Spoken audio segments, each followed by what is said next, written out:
na primeira carta de Paulo aos Coríntios, capítulo 1, no versículo 28.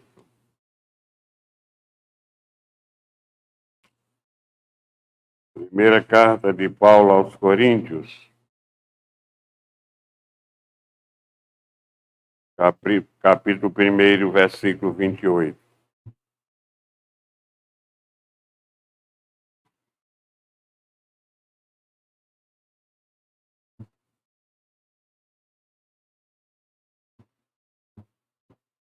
Diz a palavra de Deus: Deus escolheu as coisas humildes do mundo e as desprezadas, e aquelas que não são, para reduzir a nada as que são. Ó Pai Santo, neste momento, ó Pai, especial do culto que estamos oferecendo aqui, Senhor, chegou a hora da mensagem especial, né, no culto desta manhã. Mensagem tua, Senhor. Que nós possamos ser ungidos por ti. Por causa da tua misericórdia. Por causa do teu amor. Que possamos, iluminados pelo teu Santo Espírito, ó Pai, trazer a mensagem aprovada por ti nesta manhã. Ilumina a mente de todos aqueles que vão ouvi-la, para que, ouvindo-a, possam entendê-la. E, entendendo, possam praticá-la. Em nome de Cristo nós te oramos. Amém.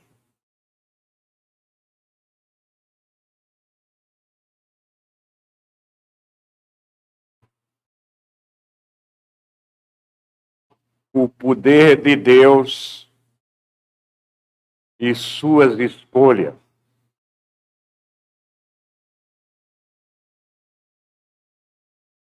O poder de Deus é indizível. E as suas escolhas nós também não entendemos. Por causa da nossa limitação.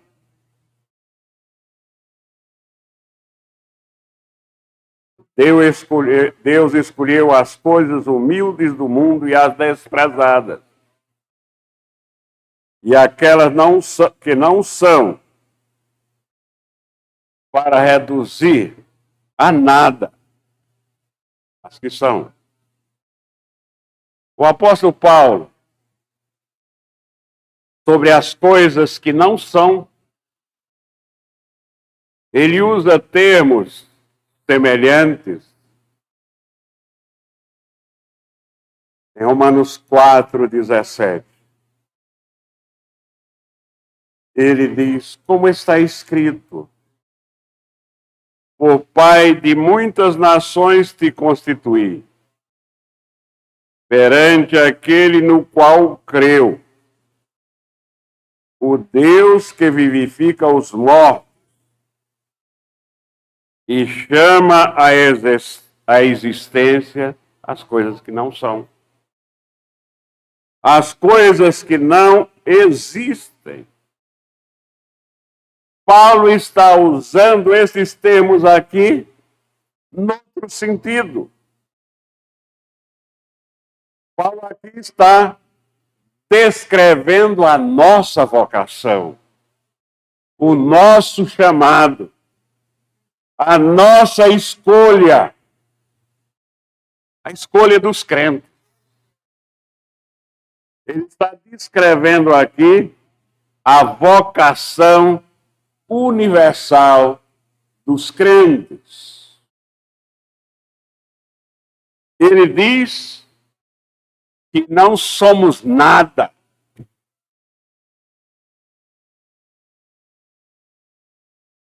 antes de ser chamados. Não somos nada antes de ser eleito. Esta é a opinião de Deus. Esta é a verdade absoluta de acordo com a opinião de Deus. Mesmo que nós pareçamos muito importante aos olhos dos homens, quando somos escolhidos, iluminados pelo Espírito Santo, passamos a entender que não existe nenhum mérito em nós, que não existe nenhuma dignidade nos homens que venha antes da eleição divina. Coisas como estas, baseado no versículo base, é que nós vamos ouvir agora.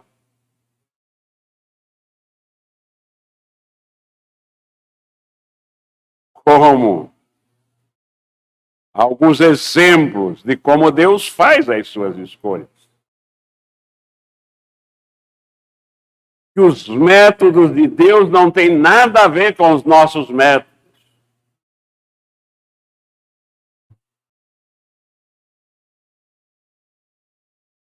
E as escolhas de Deus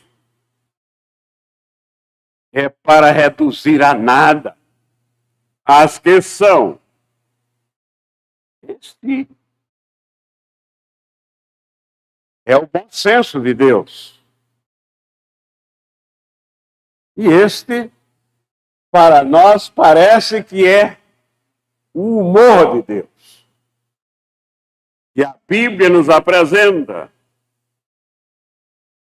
E nosso propósito nesta manhã, nesta mensagem, é mostrar aos irmãos como Deus, em situações adversas, salva os seus filhos.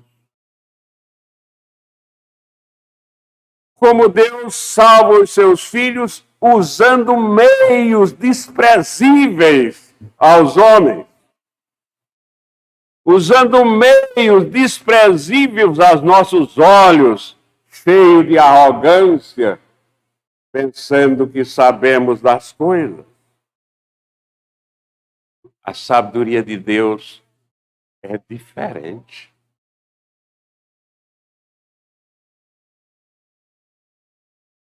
No livro de Josué, no capítulo 6, versículo de 1 a 20, nós lemos a história do método de Deus para vencer as muralhas mais fortes daquela época. Vencer as muralhas que aos olhos dos homens pareciam invencíveis, intransponíveis. Vejam como a estratégia de Deus foi simples.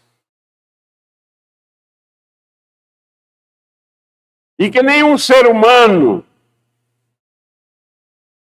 usaria essa estratégia. Qual foi a estratégia de Deus? 7 trombetas, 7 sacerdotes, 7 dias. O que nós lemos nesse texto é que durante 6 noites seguidas, um grupo de homens armados iam à frente, seguido dos 7 sacerdotes e do povo. E davam volta em torno da cidade, em torno da muralha. E enquanto eles davam volta, os 7 sacerdotes tocavam humildes trombetas de chifre de carneiro. Na 7ª noite, repetiram. Fizeram o que tinham feito cada dia dos 6 dias anteriores, 7 vezes.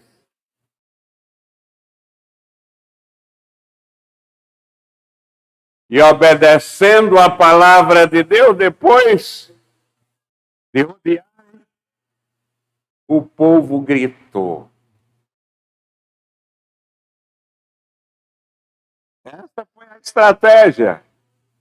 E depois que o povo gritou, o que aconteceu? As muralhas inderrubáveis, as muralhas intransponíveis ruíram. Então, meus irmãos, aqui, prestem atenção. A lição que Deus está dando a cada um de nós, eleitos, chamados por Ele, é chamando a nossa atenção para a perseverança. Muitas vezes nós oramos uma semana e queremos que Deus já haja. O problema da igreja, em regra geral, é que quer que Deus se enquadre na sua estratégia. Quer que Deus se enquadre nos seus métodos de evangelização. Esse é o grande problema do homem até os dias de hoje.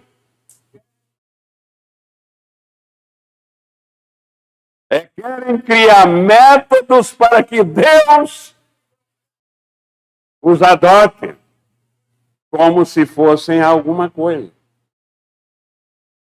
Aos olhos de Deus não são nada. O povo rodeou a cidade 13 vezes.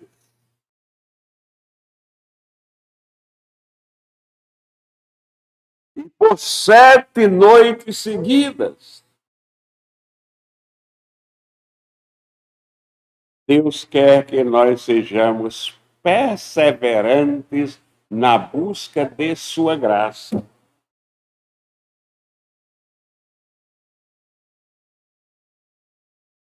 E nessa busca nós devemos ser perseverantes e esperar confiantemente pelo tempo dele, o tempo que ele quiser.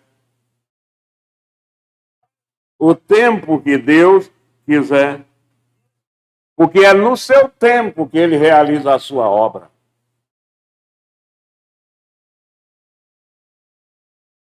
E todo o sistema do inimigo, do nosso adversário, por mais forte que pareça, cai por terra, mas cai por terra com uma condição: que o povo marche, que o povo de Deus marche, não de acordo com a ordem do pastor, mas de acordo com a ordem de Deus. Portanto, meus irmãos, esse é o método simples, é a estratégia muito simples que Deus usa. Ainda em Josué, no capítulo 3, no versículo 1 a 16, nós vemos outra estratégia de Deus, outra escolha de Deus para que o seu povo fosse abençoado depois de peregrinar pelo deserto, durante 40 anos. Aqueles que não tiveram paciência de esperar, que foram quase todos, pereceram antes de alcançar a terra prometida, antes de entrar na terra do Jordão. Mas para entrar na terra prometida, o povo precisava atravessar o Jordão, que estava muito cheio.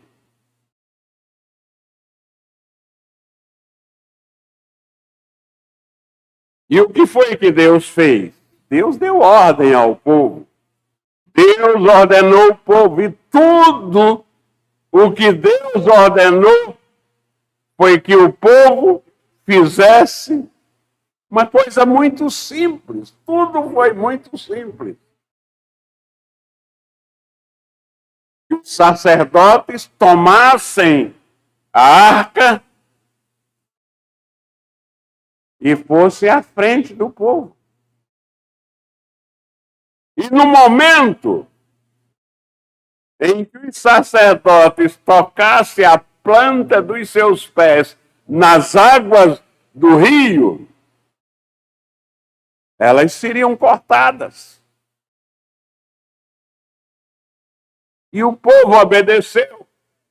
E foi isso que aconteceu. Deus exigiu, primeiro dos sacerdotes, um passo de fé.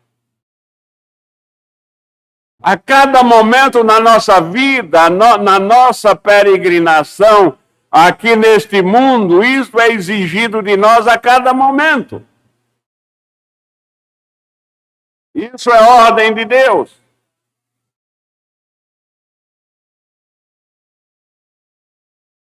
Ah, mas este mundo é muito violento, as coisas acontecem. Meus irmãos, aquele rio era muito turbulento.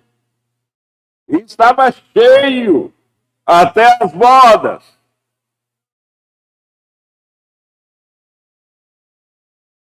E os sacerdotes estavam com a caixa, uma grande caixa na mão, a arca. Aquilo era um grande risco. Eles iam em frente, ou eles dariam um passo de fé, ou nada aconteceria. Então, este é o ensino precioso que nós recebemos aqui. Primeiro, arrodeando as muralhas de Jericó, o povo de Deus foi perseverante. Depois, entrando num rio turbulento, o povo de Deus deu um passo de fé. Então, nós precisamos ser perseverantes. Mas perseverar não significa ficar parado. Nós perseveramos andando. Andando com foco em nosso Senhor Jesus Cristo. Nós precisamos andar, dar um passo de fé. Nós ficamos à torto e à direito, dizendo que sem fé é impossível agradar a Deus. E se eu perguntasse agora aqui, a cada um de vocês, e a todos aqueles que estão ouvindo esta mensagem, se você acredita nisso, que sem fé é impossível agradar a Deus, todos diriam que acreditam. E por que você não tem fé? Você não está querendo agradar a Deus? Porque você não tem dado passos de fé na sua vida?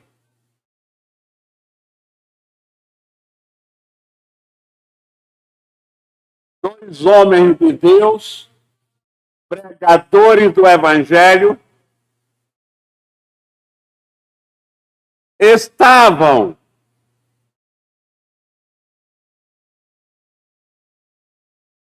fazendo a vontade de Deus. Pregando o Evangelho. E diante deles apareceu uma jovem, escrava de um demônio de adivinhação, que dava grande lucro aos donos dela.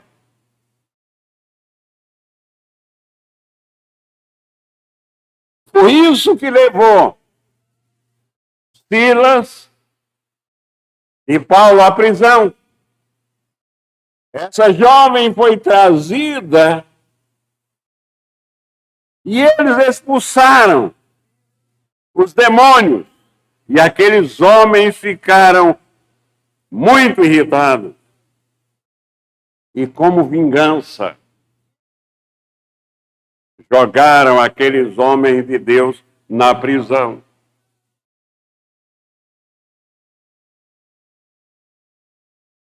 O diabo não gosta de ser incomodado.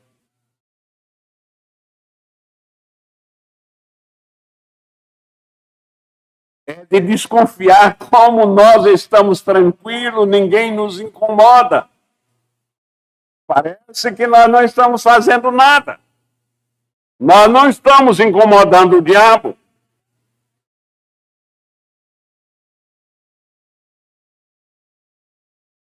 Mas o que o apóstolo Paulo e Silas nos ensinam é que, seguindo a orientação de Deus e seguindo o caminho que Deus escolhe para nós,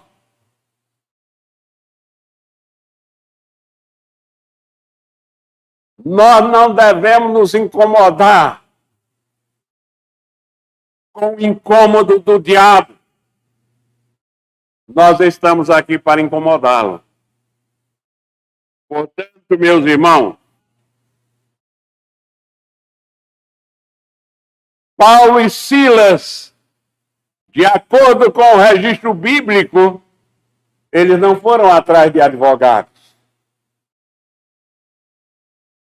O que foi que eles fizeram?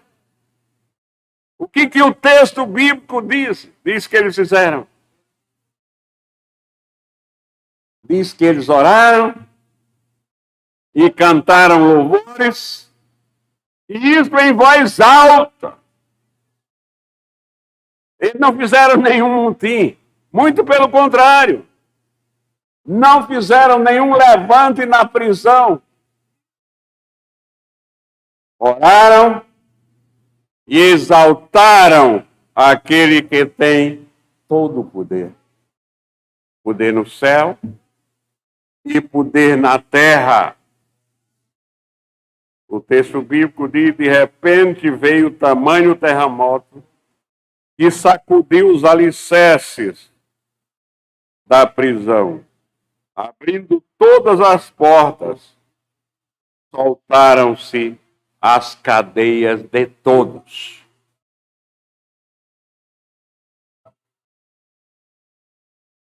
Nós aprendemos a lição da perseverança. Nós aprendemos a lição do passo de fé. Agora nós estamos aprendendo a eficácia da oração.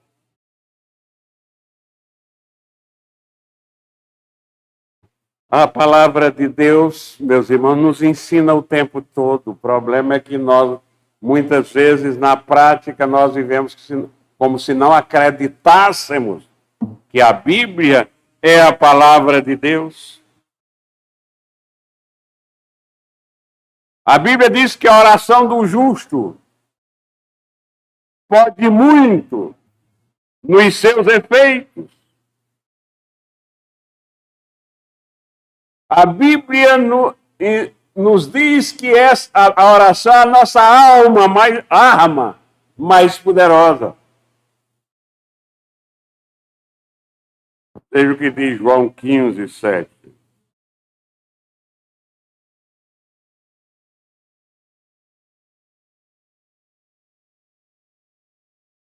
Se permanecerdes em mim, perseverança. Permanecer. Se permanecerdes em mim, e as minhas palavras permanecerem em vós, pedireis o que quiseres, e vos será feito. Oração. Então, perseverança, passo de fé e oração.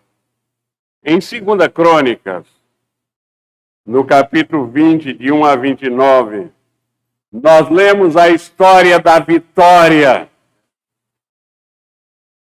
de Josafá. E aqui nós temos, mais uma vez, as estratégias, as escolhas simples de Deus e o seu poder agindo. Josafá, rei de Judá,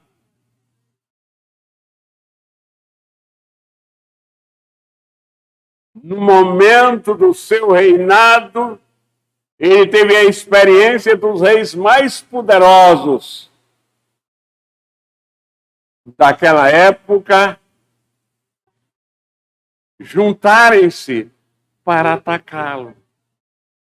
Era uma luta desigual. Do ponto de vista humano, do ponto de vista da avaliação humana,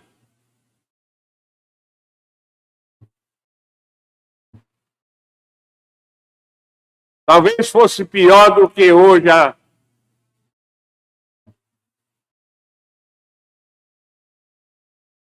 o ataque da Rússia à Ucrânia. Mas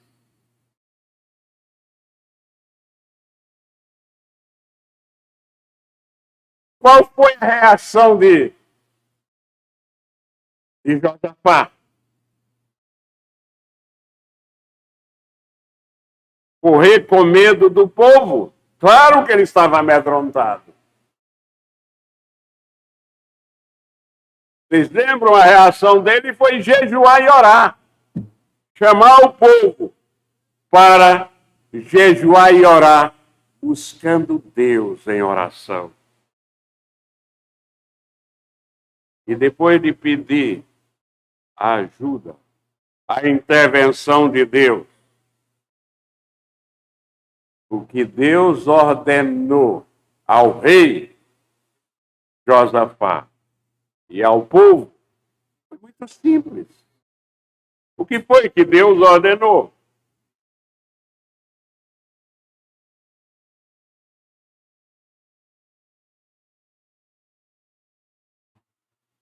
Que tomassem posição e ficassem esperando, entoando louvores. E o povo cantou. O povo acreditou que nós devemos render graças a Deus porque a sua misericórdia dura para sempre.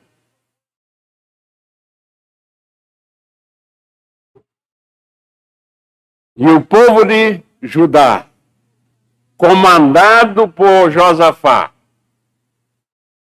o povo de Deus comandado por Josafá, venceu a batalha sem usar nenhuma outra arma a não ser o louvor.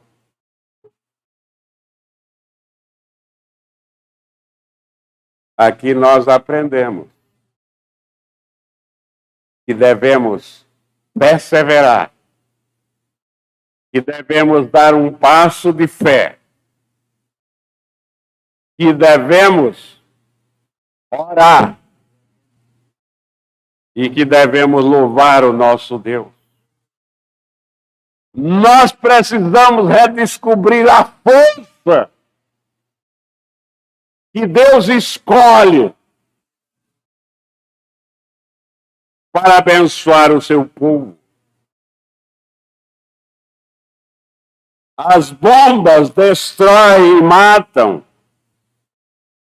O louvor edifica e traz vida.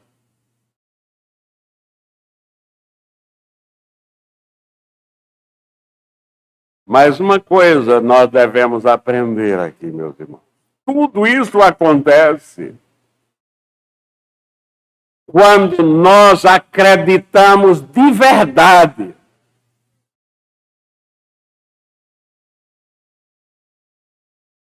que é Deus quem peleja por nós.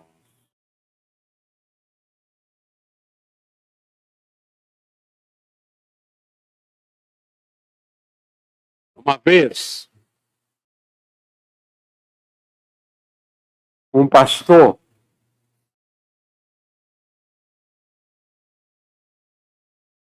que era convidado para um cargo importante dentro da igreja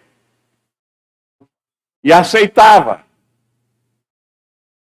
porque era escolhido pelo povo, pela igreja toda, e aceitava como fosse vontade de Deus. Mas você é muito ocupado.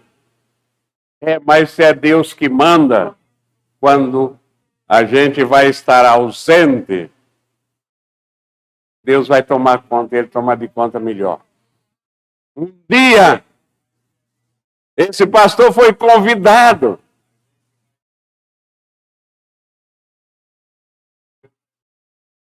E não aceitou o convite para o mesmo cargo. Mas você sempre aceitou, diga, antes era vontade de Deus, agora é vontade tua. Então, e tu, eu não acredito que tu vai cuidar quando eu estiver fora. Então, meus irmãos, nós precisamos colocar em prática na nossa vida que nós acreditamos em Deus. Que Deus, de fato, é quem peleja por nós.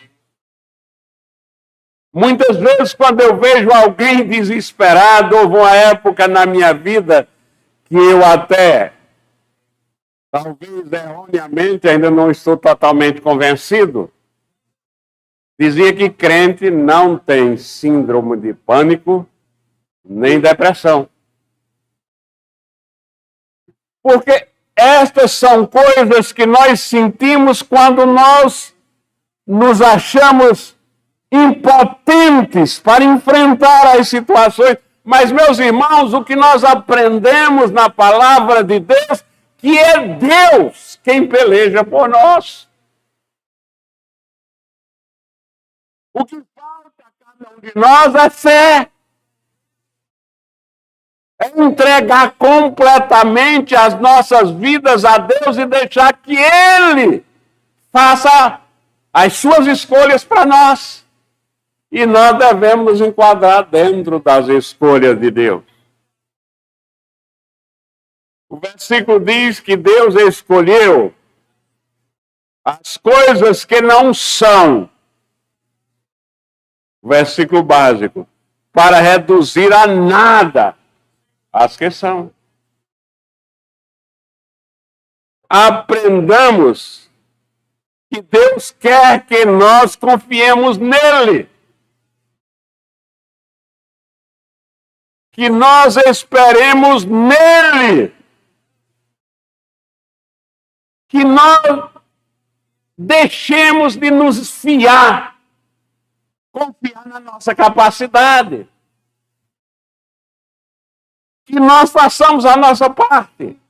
Que estudemos, nos graduemos, façamos mestrado, façamos doutorado, façamos pós-doutorado, mas nunca entendamos que nós, de fato, somos alguma coisa, porque fazemos esses cursos para poder contribuir melhor com a nossa parte na sociedade.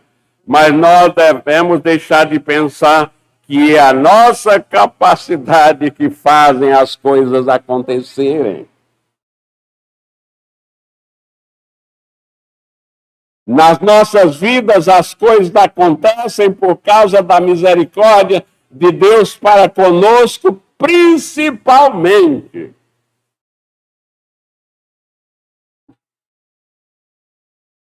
Quando nós nos colocamos nas suas mãos.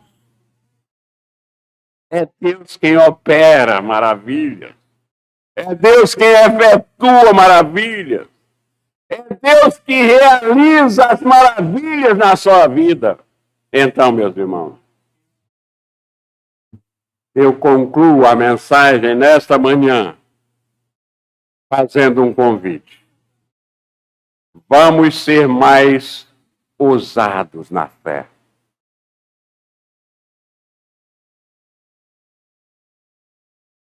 Vamos procurar fazer coisas grandes para Deus. Nós temos pensando em coisas grandes para nós.